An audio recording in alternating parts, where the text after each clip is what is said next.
రేపు బంగాళాఖాతంలో అల్పపీడనం వాయుగుండంగా మారే అవకాశం. నేడు కోస్తాకు భారీ వర్ష సూచన. ఉత్తర బంగాళాఖాతంలో గురువారం ఉపరితల ఆవర్తనం ఏర్పడనుంది.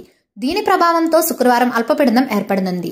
ఇది బలపడి పశ్చిమ బెంగాల్, ఉత్తర ఒడిశా తీరం దిశగా పయనించే క్రమంలో సముద్రంలోనే బలపడి వాయుగుండంగా మారుతుందని వాతావరణ నిపుణులు అంచనా వేస్తున్నారు.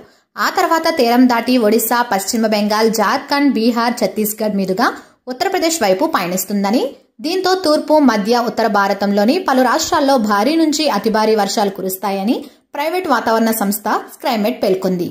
కాగా మంగళవారం ఉత్తర కోస్తా పరిసరాల్లో కొనసాగిన ఉపరితల ఆవర్తనం బుధవారం నాటికి పశ్చిమ మధ్య వాయువ్య బంగాళాఖాతంలో ఉంది. మరోవైపు తూర్పు అరేబియా సముద్రం నుంచి మధ్య భారతం, తెలంగాణ, కోస్తాంధ్ర మీదుగా పశ్చిమ మధ్య బంగాళాఖాతం వరకు ఉపరితల ద్రోణి విస్తరించింది. దీని ప్రభావంతో బుధవారం కోస్తాలో పలుచోట్ల వర్షాలు, ఉత్తర కోస్తాలో అక్కడక్కడ భారీ వర్షాలు కురిశాయి. గురువారం కోస్తాలో అనేక చోట్ల, రాయలసీమలో పలుచోట్ల వర్షాలు కురుస్తాయని, ఉత్తర కోస్తాలో అక్కడక్కడ భారీ నుంచి అతి భారీ వర్షాలు, దక్షిణ కోస్తాలో భారీ వర్షాలు కురుస్తాయని వాతావరణ శాఖ తెలిపింది. ఇంకా ఈ నెల 25, 26 తేదీల్లో ఉత్తర కోస్తాలో భారీ నుంచి అతి భారీ వర్షాలు కురుస్తాయని, కోస్తా తీరం వెంబడి బలమైన గాలులు వీస్తున్నందున మత్స్యకారులు సముద్రంలో చేపలకు వేటకు వెళ్లద్రాదని హెచ్చరించింది.